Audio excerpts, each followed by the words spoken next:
Please be advised that everything in my video is purely for entertainment purposes. These are purely my thoughts and opinions and are subjective. I must advise you to please do your own research. All media users found on the public domain and are fair use and fair dealings. Hi you guys, I said I'd be back. As some of you can see, I have decided to spring up my makeup and my hair. It's just wash in, wash out sort of stuff, but I thought I'd go for it. Well, I actually put it to vote on Twitter for those of you that follow me. This was Violet Skies, and I've got Awkward Peach and I've got Rosé Pink left to go. So we're gonna have ever-changing hair colours for each video that I do, the same as last year. I've just decided that I'm just gonna play around with my makeup. It's not like I've got to worry about going out anywhere anytime soon. So I hope you're all doing well. It's the end of days going on. No, I don't mean what's going on in the news. I mean for Meghan and Harry. It is the countdown, isn't it? It is the countdown until Harry and Meghan leave the royal family officially as working royals.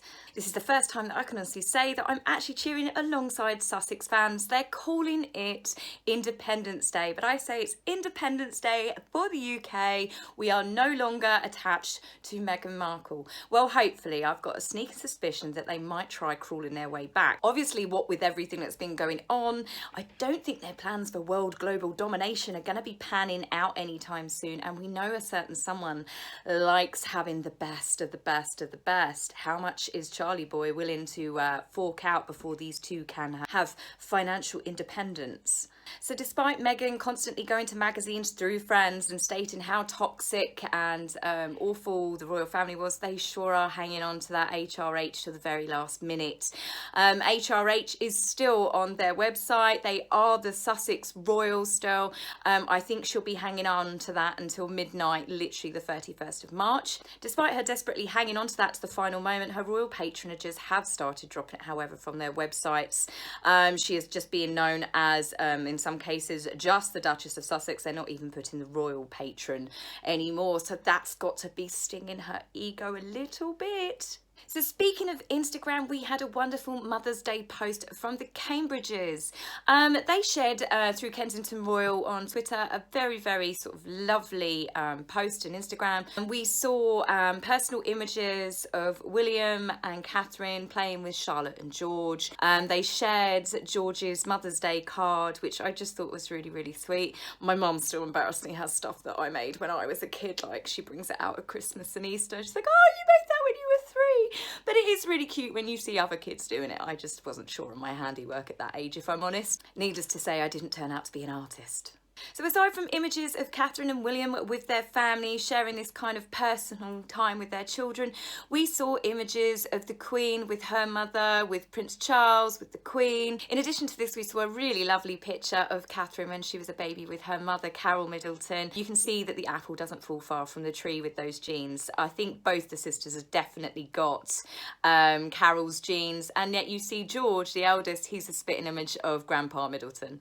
It was a heartfelt and it was a sweet kind of message to everyone, in contrast to the boring standard blurb that we got off the Sussex Royal Instagram. It was just a cold message. As far as I'm aware, Meghan is American. They've ditched the UK, ditched the royal family, don't want to be part of the UK. So why exactly are they choosing to celebrate UK Mother's Day when the USA Mother's Day is the 10th of May? But hey ho, it's anything to stay relevant and to really push this global kind of recognition. Hey, we're still here, aren't you just? So their desperation to cling on to anything at the moment that will keep them in the headlines has also obviously seen them cling on to the worldwide crisis that is happening at the moment.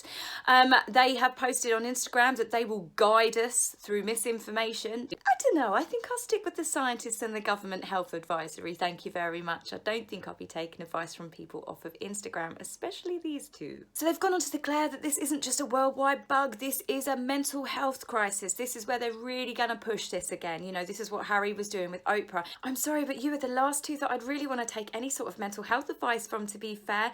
Harry is a changed man since he got married. It's not for the better. He's a shadow of his former self. There's definitely signs there. He's in a narcissistic relationship. Others will go as far to say it's an abusive relationship. He has slowly shut down relationships with his family one by one, with all of his friends one by one. I mean, Meghan started enforcing that just before the wedding, if if you remember, there were lots of his friends that he wasn't allowed to go out drinking with. It's all control. So that's exactly reasons why I won't be listening to anything that these two have to say. Plus, given how Meghan treats people, they had the highest staff turnover ever, any other royal member family. Sorry, you have that number of staff in that quick space of a short turnover, you're not a good employer. There's been reports sneaked out. Obviously, these people sign NDAs, so they can't go directly to the magazines and newspapers and say, here's a picture of my face, this is a job that I did. So stuff has come out. I do believe some of the stories are true and accurate, and she's just not that nice a person. Plus, obviously, there she is telling people to make sure you ring a relative, make sure you look after your elderly. And I'm like, I'm pretty sure that you've got an elderly dad that's got some serious health issues that's in Mexico. If anything, this would be the time to let bygones be bygones to make up. You don't have to see him, but at least give him a call and say, you know, I'm sorry for everything that's happened, because if anything happens, you're never going to get that time back. And the same goes for Harry. Obviously, he's ditched his grandparents. He's made no effort to see them. But now we're getting stories about how they still care about their family, how they still miss their family, how as soon as the travel ban's lifted, Harry and Meghan are going to take Archie to see the Queen. I think what they're trying to do is they're trying to backpedal some of the bad PR that they've had, because people have gone, you two really are a piece of work.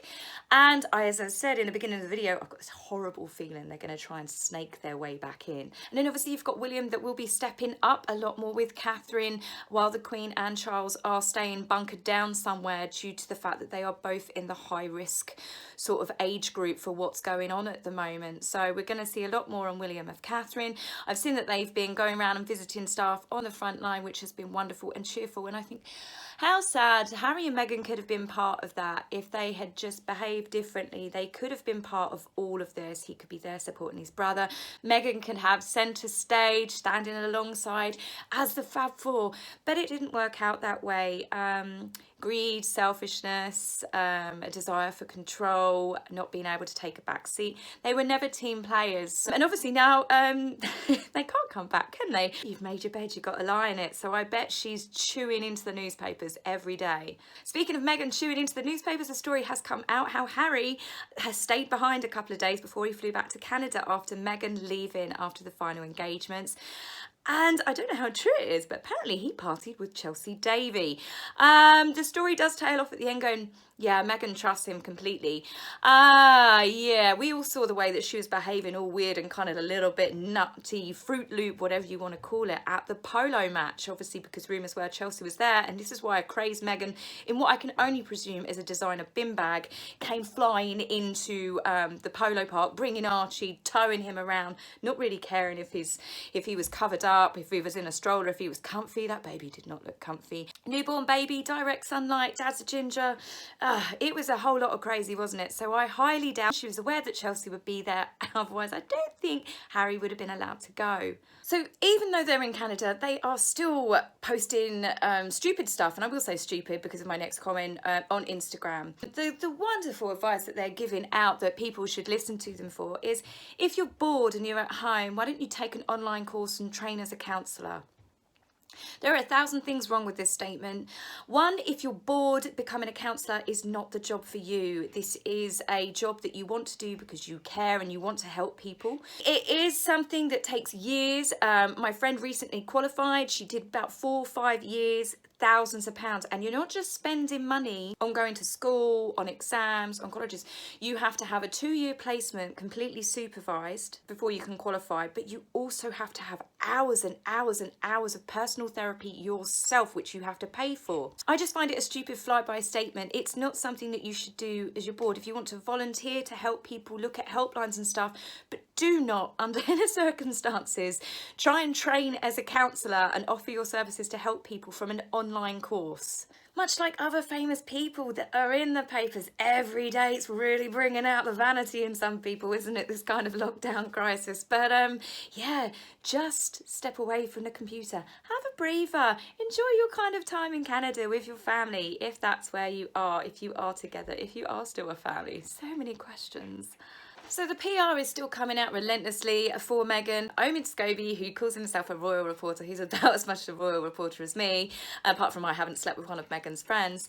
He's Marcus Anderson's ex-fling. He styles himself as a royal reporter, but he only follows Harry and Meghan. He works as their PR mouthpiece. He's not exactly what I call neutral. He's not interested in anything Catherine and William. So he's pumped out an article recently, I don't know what magazine it is, I don't really want to give it credit anyway, but saying that Meghan used to, when she was on the set of Suits, take all of the leftover food to a homeless shelter. She used to drag all the staff and the crew down there to spend time at the homeless shelter.